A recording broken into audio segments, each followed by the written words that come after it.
In a nation hungry for truth, a world where every story matters, there exists a beacon of trust and reliability.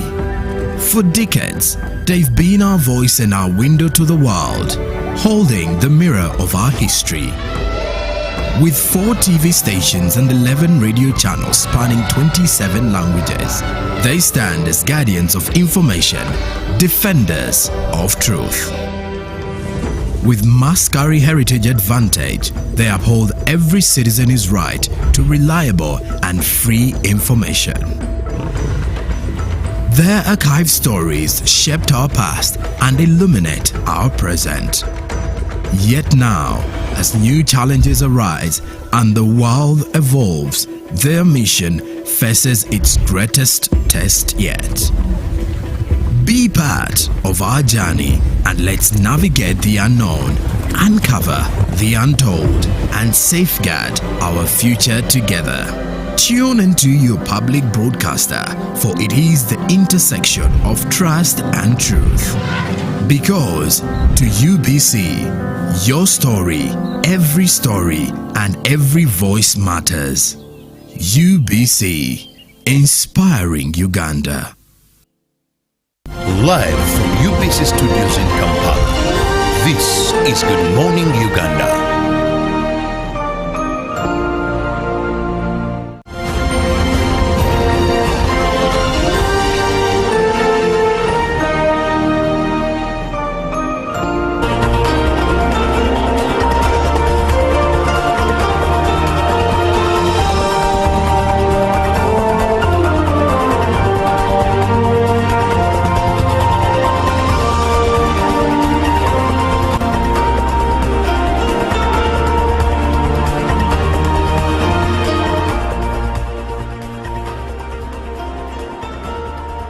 Good morning, Uganda. Welcome back from that break.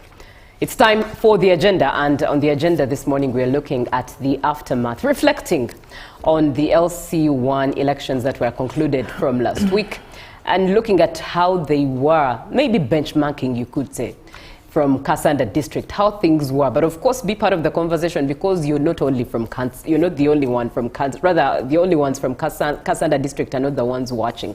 The whole Uganda is watching. You could share what it was like for you, what the mood is like currently.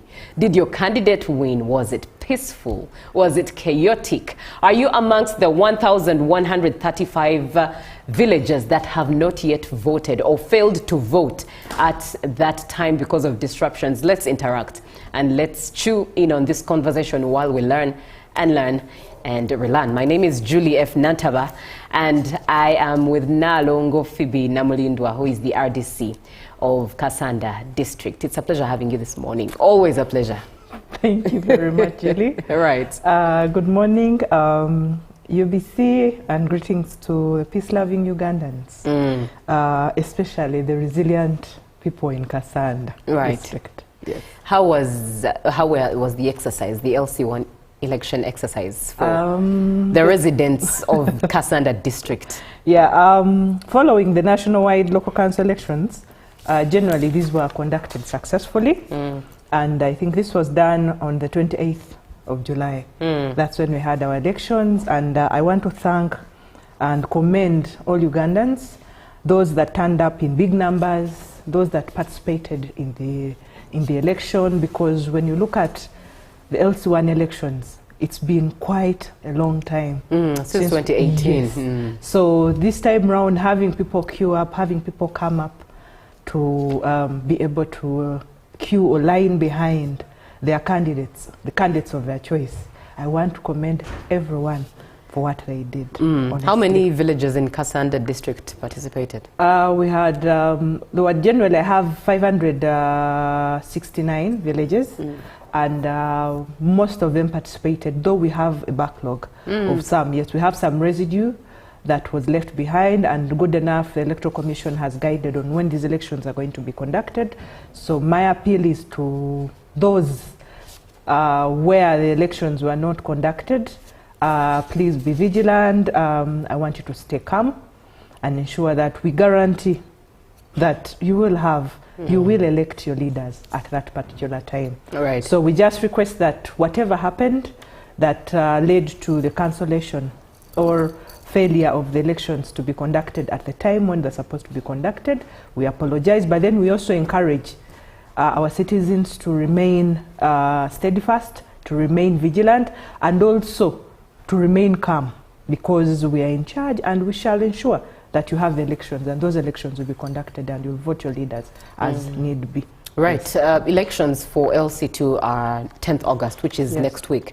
Shall these villages that will or have so far failed to have their LC1 election, will they be able then to move ahead to LC2 and participate at the college elections?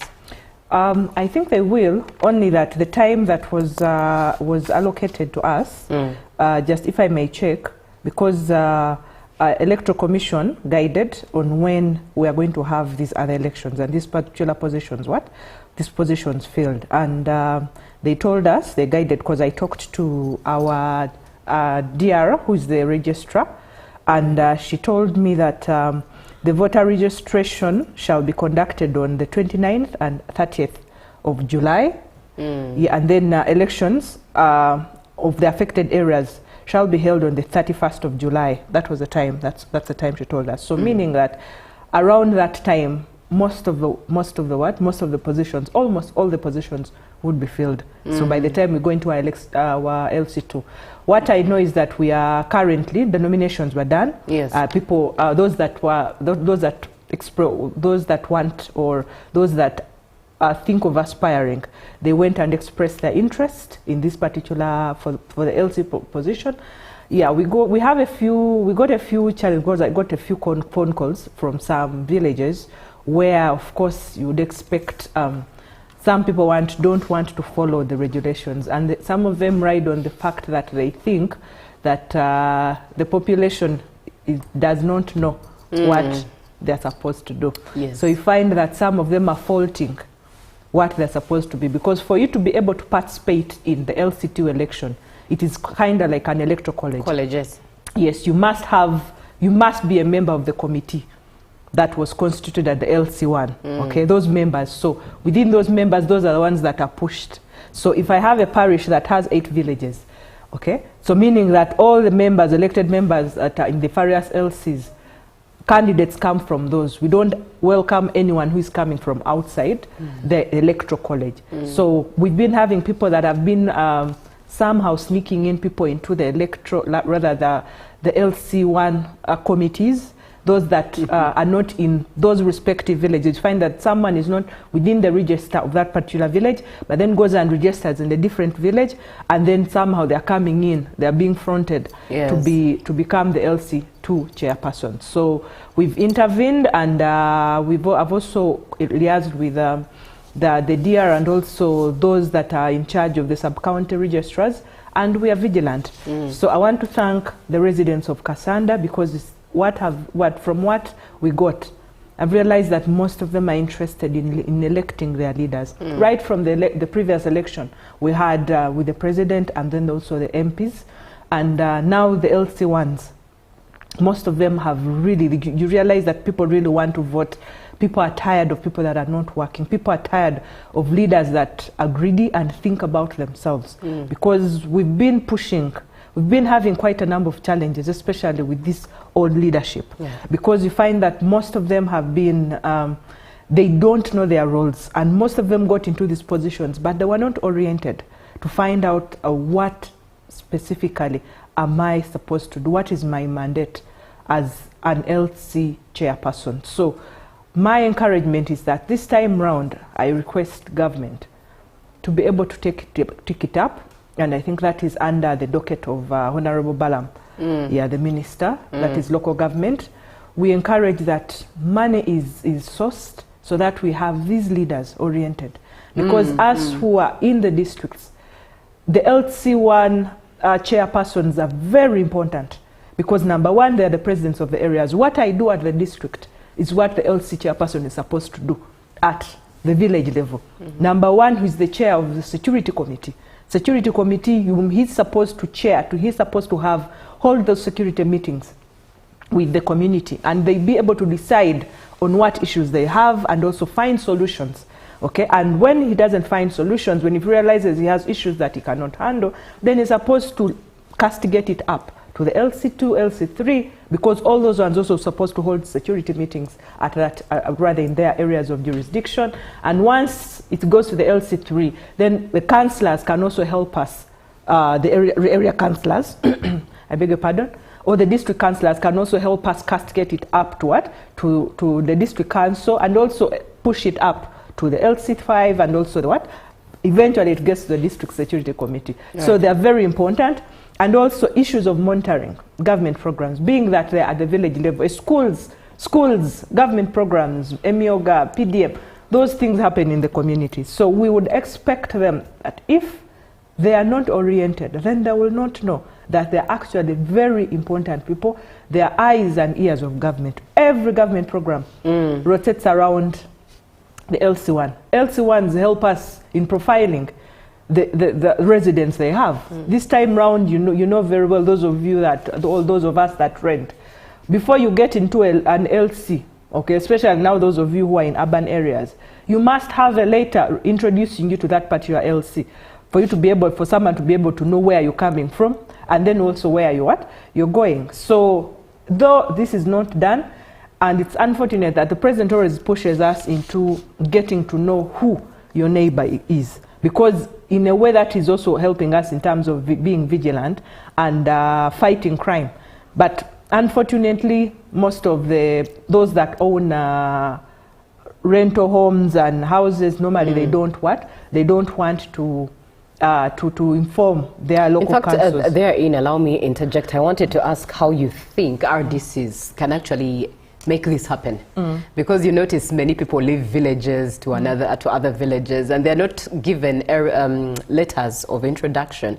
But away from letters of introduction, even to the places they've shifted to, no one knows who they are. They don't report themselves or present themselves to the local council, the council of that village, and life goes on anyways. True. How do you think RDCs can make this happen and put it into action, mandatory action? Yeah, so with the LC, because we work with this, we have structures right from the village. Like I said, the LCs are more or less like our eyes and ears. We have the GISOs who are at the parishes, and then we also have the PISOs who are informal, but they are in there in the parishes.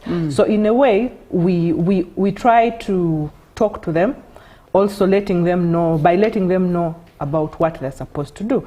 Because as a chair of security, you're supposed to know, it's mandatory that you know who are your residents within that community. So when you hold these particular meetings, when we encourage them to hold security meetings, in a way they can be able to identify and also get, as they sit with the community, people can talk about people that they feel they don't know who have just come to their areas, but also encourage the business people, those that are into businesses, those that own homes, to ensure that, or encourage them and let them know the importance of introducing these particular people to the LC system. Because if you do not do that, those are people that come in and are most likely, in case there is any crime that is committed, those are people that come in and we cannot trace for them. But if someone comes in and you get to know that this person in this area, in this gate, there are this particular number of residents, each of them comes from this particular area, then we have a very good, by the way, intelligence system in this country. And I'm sure it's what is one of the things that has helped us ensure that we maintain peace and security, and to ensure that all Ugandans are safe. But the problem is that sometimes we sleep on the jobs we do. But now that we've had these leaders, or we've had these leaders elected, or we are having these leaders elected, especially at the local level, my take home and my word of advice is for us to ensure that we orient them as government so that they get to know, and then for us, and then they leave it upon us to ensure that we monitor what they do. Right. Yes. Right. Yes. RDC, thank you for that opinion, because some LC1s, they don't know what they're supposed to do. In their mind is so much on the 10% they get from selling the bibanja. I'm Kamoga Ronald Chiwumulo, LC1 Nalutuntu Sub-County, Kasanda District. NRM Secretary Nalutuntu Sub-County, and he says the more sensitization about their roles, especially our district in Kasanda. This is one from your area, one that you lead, Ronald Kamoga, who is watching. Actually, what I can say about that is that, you know, the 10% is not, it's not official. It is not mandated anywhere within recently, the New Vision had a headline there in that 10% actually the government is also going to scrap it off. Yeah. But in one way or the other, whether the government intervenes or not, in one way or the other, you realize it's unavoidable. Because at the end of the day, when someone is making land inquiries, they're trying to buy a piece of land, the first person to question is the village LC1 chairperson. So in one way or the other, these exchanges will happen. And that is why we always encourage, because what is happening is when the chairman LC1 gets a stamp, because they're given official stamps, and that is one of the reasons why people always go to them. Now, what happens is that these LC1s tend to think that the stamp is an individual asset. Because I've gotten this stamp, so I am supposed to act the way I'm supposed to act. Not knowing that that is an official document. So LCs are supposed to help us ensure that they verify whatever is happening on what. If there is any transaction, you come in as a witness to ensure that this has happened, and I've witnessed, and I understand that wherever I'm going to append my signature, or if I'm appending my signature on this particular document, that I know the content. Yeah. So if LCs were doing what they're supposed to do, we would not be having land grabbers. People would not be selling or having people evict people within the communities. But you find that some LCs collide with some of these people that are actually literally chasing people. LCs are supposed to help us with those little or some conflicts that are within the communities. Okay, looking at issues, there are issues of boundaries. Maichibanja starts here, Maichibanja ends here. Those are things that LCs are supposed to help us. But you find that some of these issues end up in the office of the RDC. Okay, and then when you try to interact with these people, you ask them whether they went to the LC, but they're like, now the chairman is the one who is chasing us from the particular Chibanja. He's the one who is conniving with the other people to chase us off the Chibanja. So my encouragement is that we've had elections, and I know we're having, EC, the Electoral Commission is having quite a number of petitions, and people have been dropped, I'm telling you. It's unfortunate that we've had some LCs die, some, because I've had I think 1 or 2 chairpersons previous former chairpersons who lost elections, and I think it didn't go well with them. So the pressure, they ended up having losing pressure and dying. We buried one of them like last week. So it's been, some people I think have been, because they've been on these particular jobs, or I would call them jobs for a long time. So people don't, the way a loss affects you is not the same way it affects another person. So what has happened is that people have tried to ensure that they vote. And one thing I liked about what government did this time round, LC1 elections were for lining up. You stand in front of people, you're busy terrorizing people, and you look behind you, you find that even your wife at home did not vote for you. Yes. And she was not in the queue behind you because of the way you're behaving. People have had heart attacks because of what transpired in the elections. So what I encourage from those that, I want to of course commend those that won, but also encourage those that lost to work with the ones that won. Because this is an election. Whenever we go into an election, there is always a winner and a loser. So unfortunately, there's no one who has gone into an election and come out and has not claimed that they were what? The votes were rigged. Oh, yes. Yeah, because everyone who loses an election has to put up that fight. There's always that fight of like, I was cheated. Interesting. Yeah, you remind me of a headline from the Daily Monitor yesterday of LC1 Chiefs for Life, and it displayed the different examples of those who have been LC1 chairpersons for life. We're looking at the aftermath of the LC1 elections that were last week and reflecting on what was last week. We're having this conversation with the RDC of Kasanda District, Nalongo Phoebe Namulindwa. Be part of the conversation, 0709 602592 by WhatsApp. Also, feel free to share what it was like at your village, in your district, Was it peaceful? Did you vote? Did you go and queue behind your LC1, your candidate of choice? Did your candidate win ultimately? And what are your expectations of the LC1 chairpersons in the next phase of their leadership? Someone comes through and says, good morning, UBC. I hear the RDC say that the old LC1s did not know what to do. Now, my question is, can we elect a criminal because they are NRM members as LC1s? Very interesting question on party affiliation. Do we elect people because they are NRM candidates? You know, what you need to understand is that all parties participated. We are living in a democracy, okay, in a democratic country. So once Uganda opened up to all other parties, okay, it means that all other parties had fueled candidates at the LC level, not only NRM. We had those that were in NOP, DP, and the rest. Maybe if I may give you just a little bit of the statistics of what transpired in Kasanda. Right. In Kasanda, I have a total of 569 villages, and I had 123 unopposed. 123. Yes, and I'm sure some of them independents, NRM, actually NRM had quite a number of those that were unopposed. Right. And then independents were also quite a number, and most of them were NRM leaning. So in total, NRM I had 275. Those were under NRM, those that went through. Then under NUP I have only 51. 51 LC1s that are under the party of NOP. Then independents, I have 111.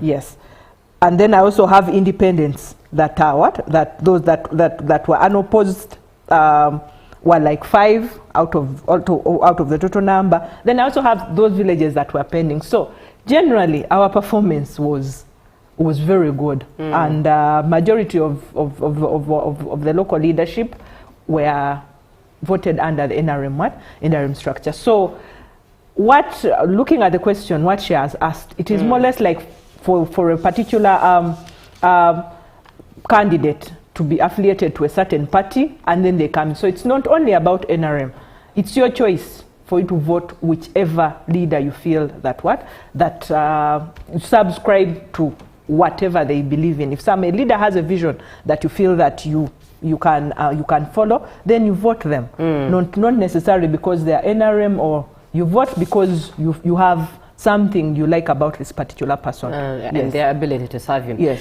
During these elections, what stood out for you from campaigns to the time of voting? Okay. Well, number one, what stood out was the level of interest. Oh my God, it was overwhelming for me. Unbelievably so. And it was extremely unbelievable, because I never thought that people would struggle to become LC1 chairpersons. The people that expressed interest were shocking. but I think also there I will speak generally with what I was watching, especially over the news. You could the degree of campaigning, the fleet of cars. It was beyond MPs. People had processions. People put up what do they call them, discos. People were dancing. People bought drinks. I was shocked at that level, and I was asking myself, what exactly is in the LC1 leadership, honestly? And it made me think, and I'm like, if we have this level of anxiety, and then people really, the intention of people, Ugandans wanting to participate in an election and also take part and become leaders, then I believe the intent is very important of this person wanting to lead. The only challenge is the interest and what they do thereafter. But the fact that they were able to come up and stand and be able to push themselves without anyone pushing them to be able to participate in this election, for me it was amazing. Right. And the turn up, voter turn up, the electorate came, they queued. Those that were disappointed got disappointed. Those that and even the other part of the violence. Yes. Yeah, there were just a little bit of that, but they were also alarming, because I'm sure you saw over the news people flexing, people exchanging blows for not having voted whoever. And you're like, honestly, but it's good to me. It showed me that Ugandans are actually interested in what transpires in the villages. So what the role, what we have ahead of us is the fact that we need to ensure that the people that are in these particular positions suit those positions. We orient them so that they can be able to serve and be able to offer services to what? Ensure that they monitor service delivery. All right. People, yeah. 0709-602-592 to be part of this conversation. Good morning. I'm Ronelio, writer from Logazi. Thank you, Ronelio, for being on the show. What is your question? What was your experience when it came to the LC1 elections? Did you vote? Did you participate? Did you queue behind your candidate? Or did you not vote? What reasons do you give for not participating? Let's engage. Let's learn and relearn together from experience at that. The LC2 elections are up and coming. That will be on the 10th of August, which will be next week. But these will be elected at the college level based on the chairpersons and their committees that you voted into power at the level of your village last week. And therein, this is something that we did ask for, a question that we posed to the Right Honorable Richard Todwongalia owners were speaking with him. But I think getting it now from someone who's active at that level would also add meat to, would add soup into this meat. What is the importance of the LC2 chairpersons? Why I'm asking is I managed to ask around and I realized that the biggest number of people, Ugandans, elite Ugandans also, don't know the importance of LC2 chairpersons. They only know, okay, they only know LC1s, and why they know LC1's importance is because of the LC1 later. But moving above the LC1 later, one would ask many questions like, I don't know much. Now for LC2, I don't even know at all. And who are they anyways? So let's educate each other. What is the importance of the LC2 chairpersons? Okay. Number one, like you said, the LC chairpersons basically are members of, because for you to be able to contest as an LC2 chairperson, you must have been a member of the LC1 committee. So meaning that you come and you elevate to the LC2 level. The LC2 level, number one, their main role is the fact that they help us right now with the ongoing, most of the programs, okay, in terms of government, normally rotate around the LC2. They are the chairs of the PDC, the PDM, that committee. They help us because it also has members that are on those committees. Okay, so they help us monitor. They help us monitor what is happening in the parish development model program. It also elevates around the EMIOGA. Okay, right. So basically they help us at that level to be able to coordinate.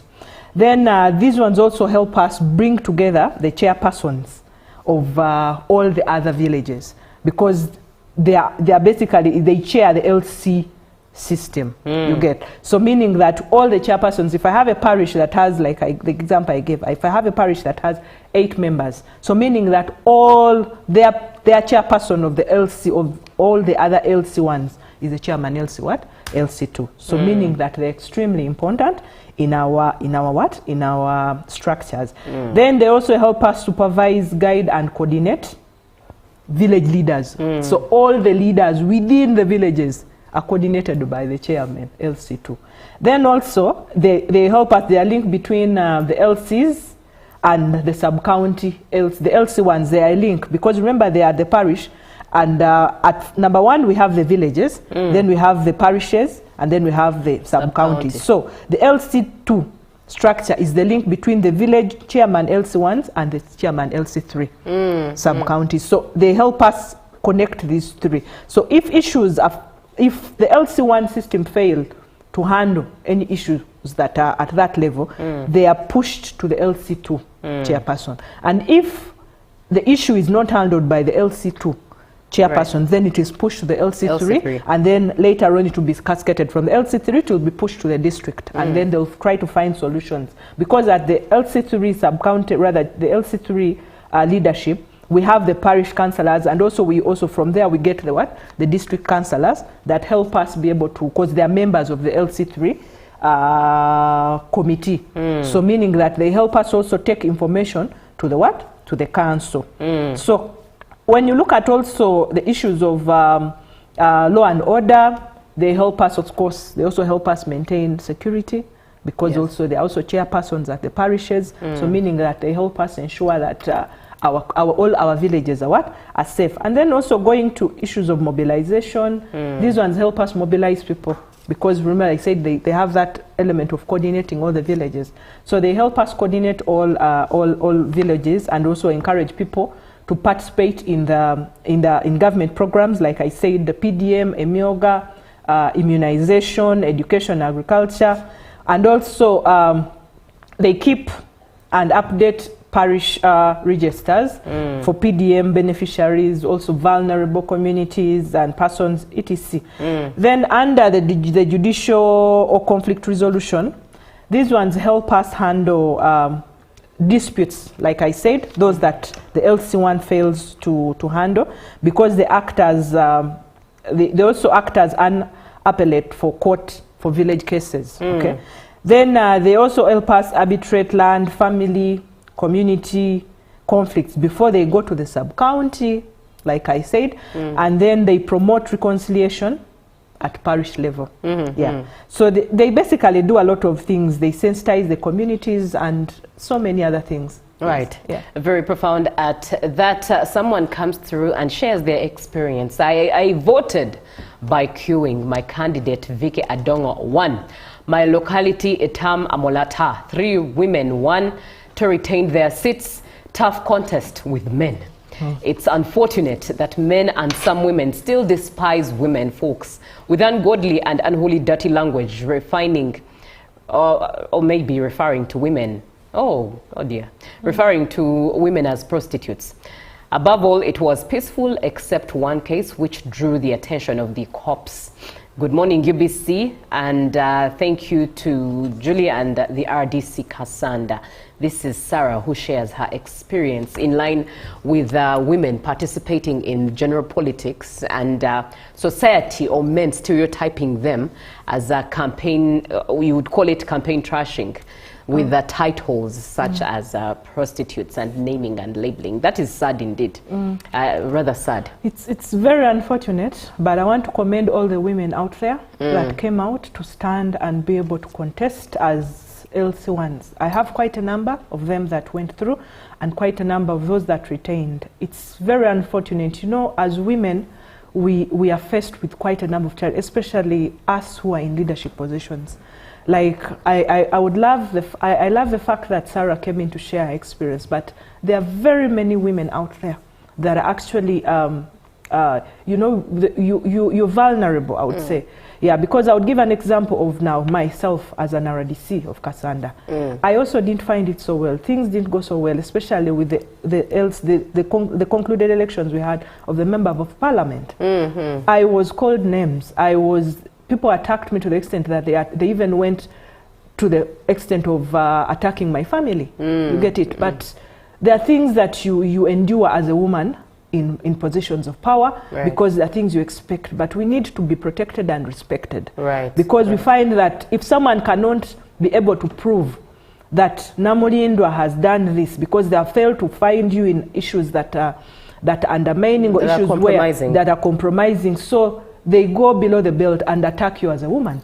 So I faced that, and that was in Kasanda South constituency. There are leaders there that took it upon themselves, and they called me all sorts of names, and they actually went below. But I talked to their bosses, and I believe somehow karma is real. It will get to them. It is real. It is real, always real. And I think this is to sensitize all of us. The point you show your weakness is when you use verbal artillery to someone who is opposing you. Argue out with facts, but not verbal artillery or calling names, because the more you use verbal artillery or call names to someone, it actually exposes your weakness, just in case you did not know. But away from that, we are looking at LC1, the aftermath of LC1 elections. Different experiences from different people. But in particular this morning, we are having a conversation with the RDC of Kasanda District. Nalongo, I almost called you Ruth. Can you imagine? Nalongo Phoebe Namulindwa, the RDC of of Kasanda, sharing her experiences as to what transpired. And we are beginning the tail end of this conversation. But RDC, someone actually paints out a picture, brings out a challenge here, which I think you could speak into at the level of leadership. They say, Julie, I have rentals in Luzira, but my problem is most tenants don't want to present their LC letters to the landlord or landladies. They think we have lugezi-gezi. The LCs themselves don't help much in putting pressure. All they want is money. That is quite a challenge there. What would you speak into that? Yeah, it's quite unfortunate because normally you find that high experience, it's not only in Luzira, but it cuts across. Yeah, but what we have decided to do is to continuously encourage our people, because you'd rather lose one person who is coming in to become as a tenant than, because normally we harbor culprits, we harbor criminals within our society. It's not until something happens and then you realize that this person you've been harboring is the one who has been terrorizing people in the village, or he's the one who has committed several serial murders or whatever. So it is important that the onus is upon us, because vigilance, being vigilant is a very important key. And also you'd rather lose, if someone cannot be able to provide a letter recommending them or talking about themselves, then that person is not worth being in your area, because you're trying to avoid what might transpire. Because if I have nothing to hide, why wouldn't I disclose or ensure that I get to be known by the LC1s of that particular area? So my humble appeal is for those that are in business, ensure that for your safety, for your own safety, just take it upon yourself and ensure that you encourage. You can invite the chairman LC1 to your area so that they come and profile these people that you have, and you make it mandatory. As if someone is signing a tenancy agreement, it must be one of the key elements that is featured in there, that this person has to disclose and ensure that they get into the books of the LC system, because that is the only way we can be able to safeguard. We can be able to help safeguard you, and also you help safeguard yourself. Right. I do look forward to this next number of years for this time and term of service, for that being a mandate, having registered tenants or residents, and presenting your introduction letters from wherever you're from. I hope it's made a mandate for purposes of security. Now, RDC, we have to close this conversation, but allow me read this final comment. Good morning, Julie and Phoebe. I'm Phillips from Karamoja. I like the attitude of Commissioner Phoebe towards the election of leaders, that you elect qualities and persons. This is what is supposed to be as per our constitution and guidelines. I wish we had people of your heart. We would have very good leaders to lead by example. In some districts, it was the usual order of intimidation and use of money. Why should this be seen? Is government ready to deal with the monetization of election? It's one that leads to electing bad leaders. On that note, what are your parting shots? Yeah, so my parting shots are, of course, I want to thank my brother from Karamoja for the good insight of what transpired. But then I also want to encourage you that, yes, there are things that we might not be able to fight as a country. Rather, now I'm talking about Kasanda, because all the time we encourage people not to dish out money. Yeah, but then the way we also conduct ourselves, because I look at the fact that at the point where there are things where you're supposed to spend money, because you cannot be there and then you say you're going to take part in an election when you don't even have fuel to take you to the next village, or you don't have money that's going to make you move around. There are those logistics that you need. But issue of dishing out money, it's upon the electorate to ensure that they discourage this. But the more you encourage it, if someone gives you money, meaning that there is nothing you're going to demand from that person, because ideally this person would have bought the vote.